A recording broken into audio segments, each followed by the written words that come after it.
The Spurs check all boxes. Dismantled him in the half court. Somebody needs a body bag. Play fast. Castle climbs the ladder.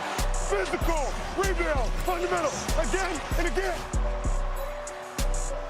So the Spurs, they've won 25 of their 27 games since February 1st. That leads the NBA in win percentage and point per game differential over that span. Now the Warriors, their opponent tonight, they've gone 9-16 in their last 25 games. Of course, that coincides with Steph Curry missing that time with runner's knee. But it's clear these teams, they're on different paths. They meet tonight at 10 o'clock Eastern. It's on ESPN. San Antonio, they've won 9 straight games, and it's the last 5 wins that have been by at least 15 points, one away from tying the longest streak in team history. And in March, MVP candidate and Defensive Player of the Year favorite, Victor Wembanyama, he became the first player with 50 dunks and 33s in a month since dunks were first tracked in 1997-98.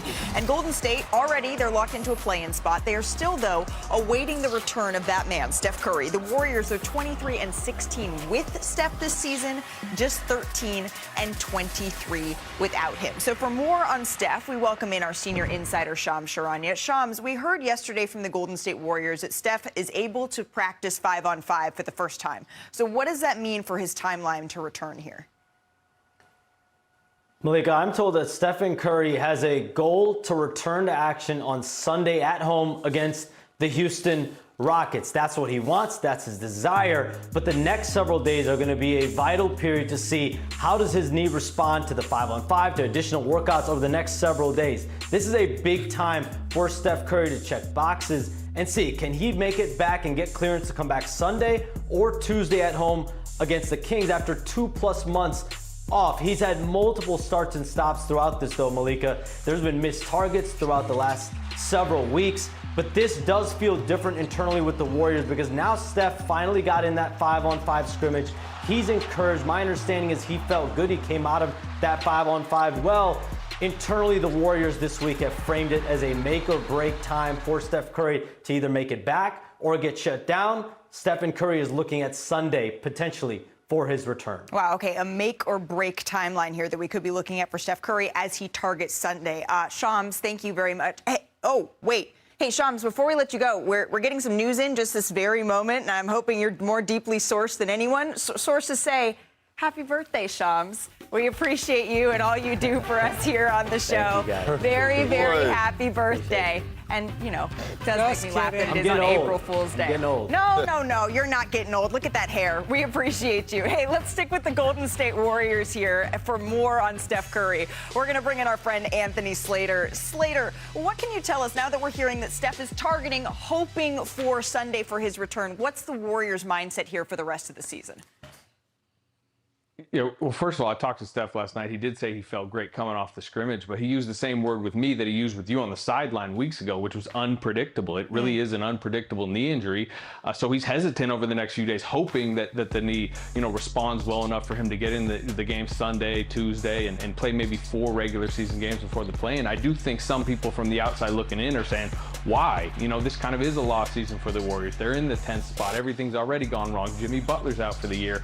But I talked a lot to Steph Curry about Draymond Green for a story I have on the site today, and I thought one of the interesting things he said is he's seen Draymond, keep his body ready and play every game this season, and he's around this team, which it's a really dark time for the franchise. They've watched 2 of their players basically carried off the floor with career-altering injuries, and I think he just wants to lift the spirits of this franchise, provide a little light at the end of the tunnel. I don't think there's some idea in his mind they're going to roll off and win the title out of the 10 seed, but I think they believe they can win a play-in game in Portland, they can win a play-in game in Phoenix or LA, and they can get a crack at the defending champs, and I think that's enough for Steph Curry to try to want to get back. And that right there sums it up why he is so beloved by this franchise, because championships, yes, but it's that mindset of wanting to come back despite the really difficult path that the Golden State Warriors have ahead, to say, hey, you know what, as long as, and you and I have heard this time and time again from this franchise, as long as as we have Steph Curry, we like our chances. Maybe not to win the whole thing, but to, like you said, have a crack at the defending champs. Anthony Slater,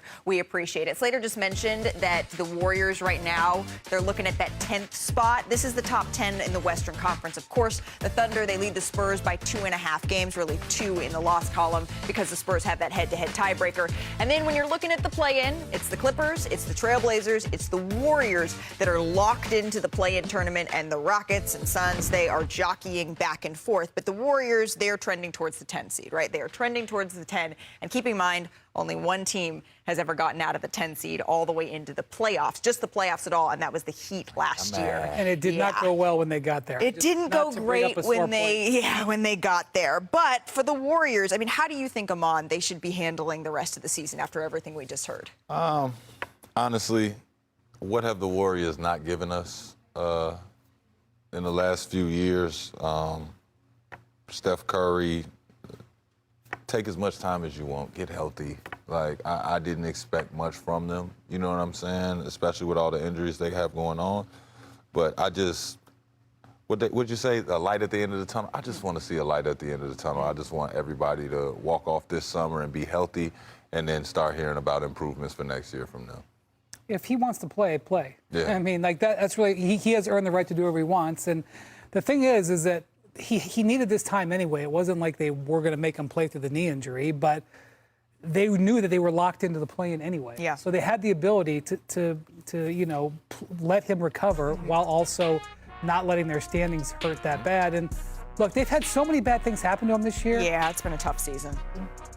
Why not just end on joy, right? Why not end on a little bit of joy here? And Golden State, they had been hoping to keep in that 7-8 play-in bracket. It's not going to happen. They are locked into that 9-10 play-in bracket, and so now we see what happens. I did think it was interesting. Sham said, though, this is the make or break. He's targeting Sunday, but this has been really unpredictable. It's been really up and down. So if he's not able to go this Sunday, this is the time when they could also say, all right, this was your goal, we didn't meet it, and let's see what happens next. So let's focus on the San Antonio Spurs side of all of this, right? Because they've won 14 straight games when Victor plays. But there's something that league insiders are talking about with Victor. What is that? First off, they need to win tonight's game. They're going to be highly incentivized to take care of it because they're in a dogfight for the #1 seed. They are. Secondly, at some point here, Victor Wembanyama's minutes are going to be coming into really focus. Explain. They have not played him much this year, okay? He's averaged less than 30 minutes a game. When he came back from the calf injury, they were playing him just over 20. And he's put up incredible numbers. Now, when they've played important games like Detroit or Oklahoma City, they've pushed out to 35, 37. So here's the question. When we get into the playoffs, you know they're going to push his minutes out, right? They're not going to put him on the bench in the fourth quarter of a close game. When he gets to 38 minutes or so, is he going to turn into an unstoppable force because they're playing him 7-8 more minutes? Or is somebody who's never played that kind of minutes over the course of tough playoff games, which minutes are even harder, is he going to have a downside? That's one of the unknown things that hangs over the Western Conference playoffs. So he has not touched 40 minutes in a game this season, Iman. Oh. And they still way up there, huh? Yeah. Oh. Well, I would say that you're going to Iman play him is not 29 very minutes concerned. in Game 5 of a series that's 2-2? No, you're going to play him. How long he been professional over that water? This is his third year. This is his third? Over that water? He was 2 or 3 years. He was 2 or 3 years? Yeah. I think he's straight. You think that they're I going think to be he able good. to make I think that he jump? good, man. I think he good. You know When what you I'm saying? played with LeBron, he would play 35-ish minutes in the regular season, and then he would jump to over 40 a game in the playoffs, and that's what's going Now, to be. LeBron be eating plates of different type of That's what's food. tasked Whole for, different ball for Victor Wembanyama. Speaking of